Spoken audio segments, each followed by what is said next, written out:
आज हम एक्सप्लेन करने जा रहे हैं 2022 में आई RRR को।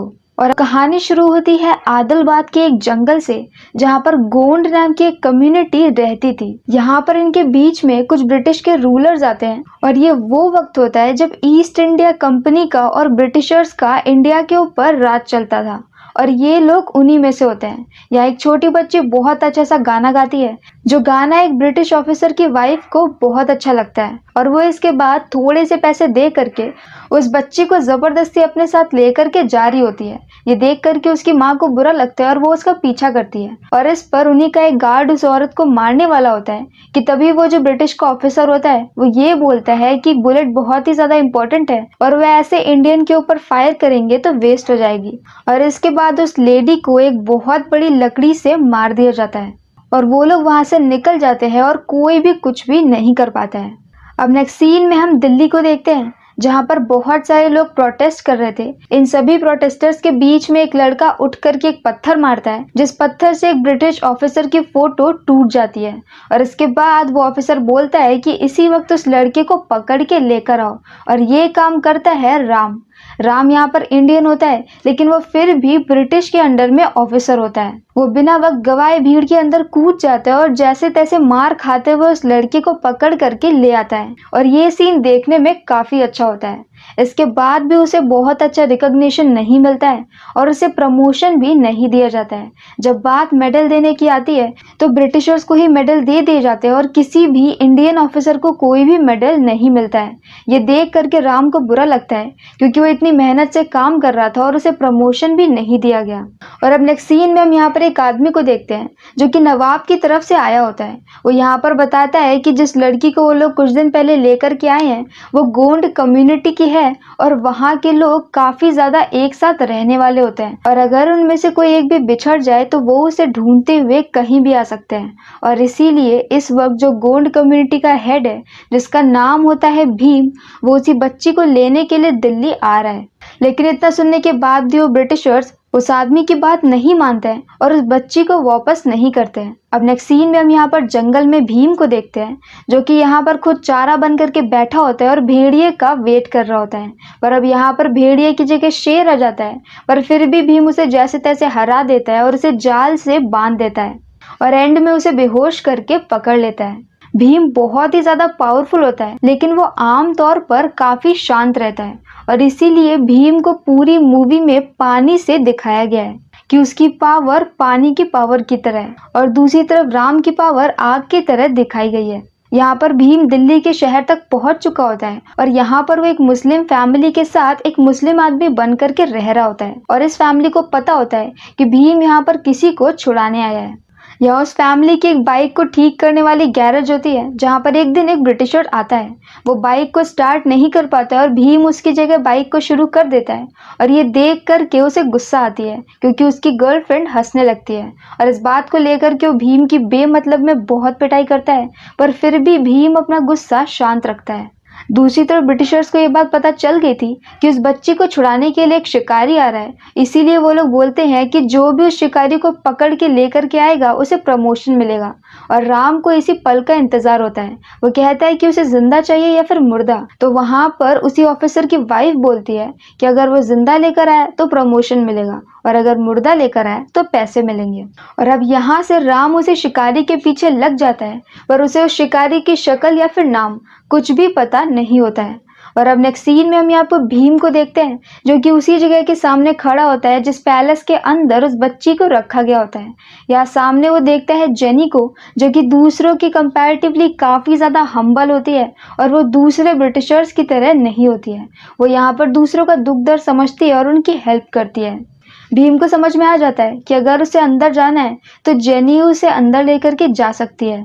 नेक्स्ट सीन में हम राम को देखते हैं, जो कि ऐसे ही किसी आज़ादी से रिलेटेड भाषण को सुनने के लिए आया होता है, क्योंकि उसे पता होता है कि जब वो इन लोगों के बीच में रहेगा तभी उसे शिकारी के बारे में पता चलेगा। यहाँ पर वो बोलता है कि उन्हें ब्रिटिश ऑफिसर को मार देना चाहिए। ये सुन करके वहां पर लच्छू उसके पास में आता है, जो कि भीम का भाई होता है। वो कहता है कि अगर वो ब्रिटिश ऑफिसर को मार सकता है तो फिर वो उसे किसी से मिलवाना चाहता है, और यहाँ से वो उसे भीम से मिलवाने लेकर के जाने लगता है। पर यहाँ पर रास्ते में पुलिस उन्हें रोक लेती है, तो राम चुपके से अपना बैच उसे दिखाता है और उसे आगे जाने के लिए बोलता है। यहाँ पर वो ऑफिसर गलती से राम को सैल्यूट कर देता है, और ये देखते ही लच्छू समझ जाता है कि वो भी ब्रिटिश के साथ में है।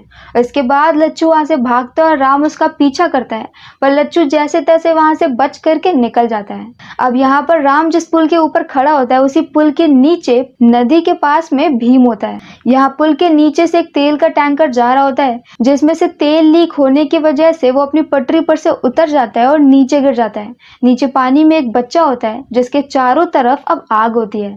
यहाँ पर राम भीम को देखता है और भीम राम को देखता है। राम उसे इशारों इशारों में ऐसे इशारे करता है जो कि भीम समझ भी जाता है, जबकि आज तक वो कभी भी राम से मिला भी नहीं था। और इसके बाद राम और भीम बाइक और घोड़े और रस्सी की हेल्प से बहुत ही ज्यादा अनरियलिस्टिक तरीके से उस बच्चे को बचा लेते हैं, और यहीं से इन दोनों की दोस्ती हो जाती है। यहाँ पर जैसे एक गाने में लड़की पट जाती है, वैसे ही एक ही गाने में इन दोनों की फ्रेंडशिप भी बहुत ज्यादा स्ट्रांग हो जाती है, और दोनों ही एक दूसरे को भाई की तरह मानने लगते हैं। दूसरी तरफ राम यहाँ पर लच्छू का स्केच बना करके हर किसी से लच्छू के बारे में पूछ रहा होता है, पर उसे अभी तक कुछ भी पता नहीं चलता है, और अभी तक भीम ने भी राम के पास उस स्केच को नहीं देखा होता है। ऐसे ही राम और भीम एक बार बाइक से जा रहे होते हैं कि तभी वहां पर भीम जेनी को देखता है। राम समझ जाता है कि भीम को जेनी से बात करनी है, तो वो उसकी कार के सामने जाकर के कुछ कीले डाल देता है, और जैसे ही जेनी अपनी कार लेकर के उनके ऊपर से गुजरती है, उसका टायर पंचर हो जाता है। अब राम यहाँ पर इंग्लिश में जेनी से कहता है कि अगर वो चाहे तो फिर भीम उसे अपनी बाइक पे ड्रॉप कर देगा। इसके बाद भीम जेनी को लेकर के बाजार में जाता है, जहाँ पर जेनी बाद में उसे एक कार्ड देती है और उसे अपने घर में और एक पार्टी में इनवाइट करती है। भीम और राम यहाँ पर पार्टी में सूटेड बूटेड होकर के पहुंच जाते हैं, जहाँ पर एक सॉन्ग होता है, और इस सॉन्ग में मुझे गाना तो बिल्कुल भी अच्छा नहीं लगा, लेकिन यहाँ पर जूनियर एनटीआर और रामचरण का डांस एक नंबर था। गाने के बाद जेनी भीम को लेकर के जाती है चाय पिलाने के लिए, जहाँ पर खाना खाने के बहाने भीम इधर उधर ढूंढता है, और अब उसे फाइनली वो बच्ची दिख जाती है। बच्ची इसी वक्त उसके साथ जाना चाहती है, क्योंकि वो काफी ज्यादा घबरा गई थी, और उन लोगों ने उसे एक जाल में बंद करके रखा होता है। पर इस वक्त वो उसे वहां से नहीं छुड़ा सकता, तो वो बच करके वहां से निकल जाता है। दूसरी तरफ राम को भी यहाँ पर ढूंढते ढूंढते फाइनली लच्छू मिल जाता है, और वो उसे पकड़ लेता है और उसे बहुत मारता है। यहाँ जब वो उसे मार करके थोड़ी देर के लिए बाहर जाता है, तो लच्छू यहाँ पर अपने पास में एक सांप को पकड़ लेता है, और इस बार राम जैसे ही अंदर आता है, वो उसके ऊपर सांप को छोड़ देता है। सांप उसे काट लेता है, और अब 1 घंटे में राम की डेथ हो जाएगी। यहाँ पर अब वो लच्छू को छोड़ देता है, और उसने लच्छू के पास में एक ऐसा धागा देखा होता है जो कि लच्छू ने पहन करके रखा होता है। राम यहाँ पर मरते हुए हालत में भीम के पास में जाता है, और भीम जल्दी से उसे जड़ी बूटी बना करके पिला देता है, जिसकी वजह से राम की हालत भी सुधरने लगती है। पर अब वो यहाँ पर उसी धागे को भीम के पास भी देख लेता है, जो कि उसने लच्छू के पास देखा होता है, और वो समझ जाता है कि भीम ही लच्छू का भाई है, और भीम ही वो शिकारी है। यहाँ राम की हालत खराब होती है, तो भीम उसे उसके घर पे छोड़ करके निकल जाता है उस बच्ची को बचाने के लिए, क्योंकि आज वहाँ पैलेस में एक बहुत बड़ा फंक्शन होने वाला है, जिसकी वजह से वो लोग आज अंदर जा सकते हैं। भीम एक ट्रक में बहुत सारे पकड़े हुए जानवरों को लेकर के अंदर तोड़ते हुए चला जाता है, और सारे जानवर छोड़ देता है। सारे जानवर यहाँ पर ब्रिटिशर्स के ऊपर अटैक करते हैं, क्योंकि उनको भी पता होता है कि उन्हें औरतों, बच्चों और भीम की टीम पर अटैक नहीं करना होता है, और ये भी काफी ज्यादा अनरियलिस्टिक और लॉजिकल नहीं होता है। यहाँ पर अब भीम उस बच्चे के पास पहुंच ही गया होता है कि तभी वहां पर पीछे से राम आता है, जो कि अब काफी हद तक ठीक हो गया था।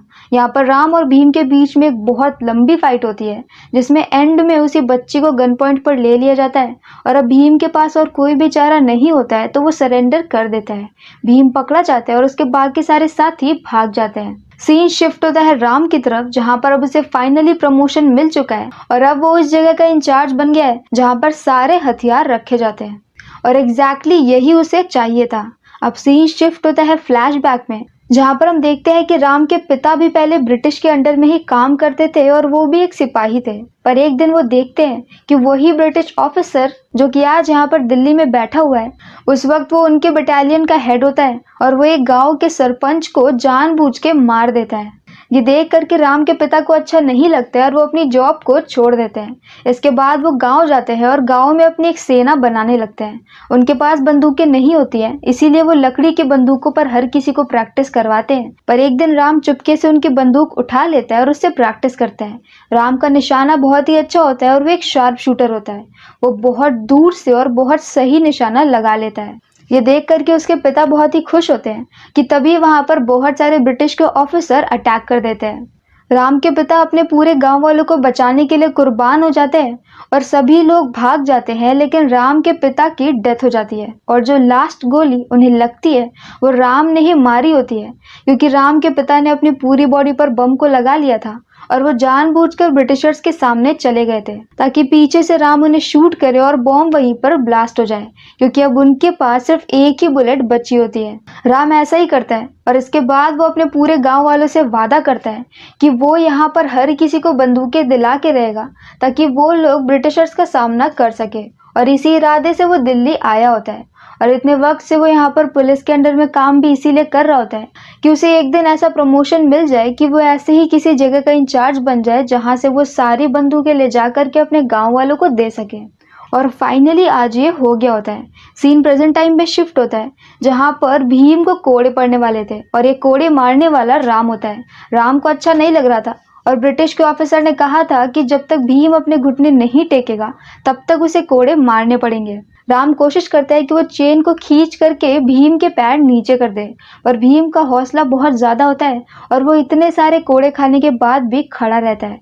इनफैक्ट वो एक गाना गाता है जिसके बाद वहां पर जितनी भी आम जनता होती है उन सब के अंदर भी जोश आ जाता है और वो लोग भीम को बचाने की कोशिश करते हैं। भीम को पकड़ के दोबारा से जेल में डाल दिया जाता है और अब फाइनली राम को गिल्ट फील होता है। वो इस बात को लेटर में लिख करके अपनी गर्लफ्रेंड सीता को भी बताता है, जो कि वही उसके कबीले में ही होती है और उसका इंतजार कर रही होती है। सीता को ये लेटर भी मिल जाता है जिसे पढ़ करके वो भी परेशान हो जाती है। इस मूवी में आलिया भट्ट का रोल बिल्कुल उतना ही है जितने कि लेस के पैकेट में चिप्स होते हैं। अब यहाँ पर क्योंकि भीम कोड़े खाने के बाद भी झुका नहीं होता है तो ब्रिटिश का ऑफिसर बोल देता है कि अब उसे फांसी दे दी जाएगी। अब फाइनली यहाँ पर राम को भीम को बचाने का मन होता है क्योंकि उसने देख लिया था कि बंदूकें ना होते हुए भी सिर्फ भीम के गाने में ही इतना असर था कि सारी जनता में वहां पर जोश आ गया था। इसीलिए वो ब्रिटिश के ऑफिसर से बोल देता है कि उन्हें भीम को नदी के किनारे ही फांसी देनी चाहिए और वो भी उसी बच्ची के सामने जिसे कि बचाने के लिए वो यहाँ पर आया था, और उसे मारने के बाद नदी में ही बहा देंगे। उस ऑफिसर को भी ये प्लान बिल्कुल सही लगता है और अब रात में जाकर के राम हर बंदूक में से गोलियां निकाल देता है ताकि सभी ऑफिसर के पास बंदूकें तो हो लेकिन उसमें बुलेट्स नहीं हो। अगली सुबह जब राम अपनी कार में उसी बच्ची को लेकर के जा रहा होता है तब पीछे से कार में वही ऑफिसर भी आ रहा होता है जिससे कि राम के ऊपर शक हो जाता है। यहाँ पर वो ऑफिसर ये भी नोटिस कर लेता है कि राम ने जानबूझकर एक पेड़ को काफी हद तक काट दिया है और अब राम जैसे ही उस पेड़ के आगे निकलता है वो पेड़ को गिरा देता है, पर वो ऑफिसर बच जाता है और इसके बाद यहाँ पर फाइटिंग शुरू हो जाती है। राम यहाँ पर हर किसी को मारता है और उस बच्ची को भागने देता है। दूसरी तरफ उसने भीम के पास में अपने एक दोस्त के हेल्प से ब्लेड भिजवा दी थी जिसकी वजह से वो यहाँ पर अपनी रस्सियों को काट लेता है और भीम भी फाइट करने लगता है और वो फाइनली राम को पीट करके उस बच्ची को लेकर के निकल जाता है। भीम को ये बात नहीं पता होती है कि उसे छुड़ाने वाला राम ही है, उसे तो राम के ऊपर गुस्सा आ रहा होता है। अब सीन यहीं पर कट हो जाता है और नेक्स्ट सीन में हम राम को देखते हैं जो कि काफी महीने बीत गए होते हैं जिसकी वजह से उसकी दाढ़ी बहुत ज्यादा उग गई होती है और इस वक्त वो भी उसी जेल में होता है जहाँ पर कभी भीम था। यहाँ पर राम अपनी लगातार प्रैक्टिस कर रहा होता है और अपनी बॉडी लगातार बनाते जा रहा होता है। दूसरी तरफ भीम यहाँ पर भागते भागते हाथरस तक पहुंच जाता है और ऐसे वो एक सराय में बैठा होता है कि तभी वहां पर हर तरफ ब्रिटिशर उसकी तलाश कर रहे होते हैं और पता नहीं कहां से उन्हें भीम की फोटो भी मिल गई होती है। ऐसे ही वो ढूंढते ढूंढते उसे उसी सराय में आ जाते हैं जहां पर उस वक्त सीता होती है। सीता यहाँ पर राम से मिलने के लिए जा रही होती है, पर यहाँ पर वो ब्रिटिशर्स को ये बोल देती है कि यहाँ पर सभी लोग बहुत ज़्यादा बीमार हैं और उन्हें छुआछूत की बीमारी है। ये सुन करके सारे ऑफिसर वहाँ से भाग जाते हैं और वो इस तरह से भीम को बचा लेती है। इसके लिए भीम उसे थैंक यू बोलता है और बाद में उसे ये पता चलता है कि वो यहाँ पर राम से मिलने के लिए जा रही है। अब यहाँ पर सीता उसे राम की सारी कहानी बताती है कि राम का रियल प्लान आज़ादी है, ये सुन करके भीम को बहुत पछतावा होता है और अब उसे समझ में आता है कि वो यहाँ पर आज जिंदा है क्योंकि राम ने उसकी हेल्प की थी। अब इसके बाद यहाँ पर भीम दोबारा से दिल्ली जाता है और जेनी से मिलता है। जेनी उसे उस महल का मैप दे देती है जिसकी हेल्प से वो जा करके फाइनली राम को छुड़ा लेता है। राम और भीम वहाँ पे सबसे फाइटिंग करके बहुत ही अनरियलिस्टिक तरीके से निकल जाते हैं और वहां से निकल करके जंगल में भागते हैं। जंगल में राम यहाँ पर श्री राम का गेटअप ले लेता है क्योंकि उसके पास इतना वक्त होता है और इसके बाद वो यहाँ पर धनुष से हर किसी को मारना शुरू करता है। उसके तरकश में तीर खत्म ही नहीं होते हैं और वो लगातार सबको मारता रहता है और वो तीर उसे कहाँ से मिले ये बात कोई नहीं जानता। और अब फाइनल सीन में एक बार फिर से राम अपने घोड़े पर और भीम एक बाइक पर बैठ करके उसे ब्रिटिश ऑफिसर की तरफ को बढ़ जाते हैं जहां पर उन्हें जा करके वो सारी बंदूकें चुरानी होती हैं। यहाँ पर भी एक अमेजिंग सा फाइट सीन होता है जिसके एंड में उसी ब्रिटिशर की वाइफ की भी डेथ हो जाती है और फाइनली भीम यहाँ पर उसी ब्रिटिश ऑफिसर को भी मार देता है। और अब राम और भीम यहाँ पर ट्रक में सारी की सारी बंदूकें ले करके निकल जाते हैं और फाइनल सीन में फाइनली राम सीता से मिल जाते हैं और भीम के साथ भी उसकी फ्रेंडशिप पहले जैसी हो जाती है और इसी हैप्पी एंडिंग पे ये मूवी यहीं पर खत्म हो जाती है। पर्सनली मूवी देखने में अच्छी थी लेकिन आपको फिजिक्स को साइड में रखना पड़ेगा और काफ़ी सारी जगह पे लॉजिक को भी। तो अगर आपको हमारा एक्सप्लेन पसंद आया हो तो प्लीज़ हमारी वीडियो को लाइक करें, शेयर करें और हमारे चैनल को सब्सक्राइब करें। तो मिलते हैं नेक्स्ट वीडियो के साथ। Bye bye.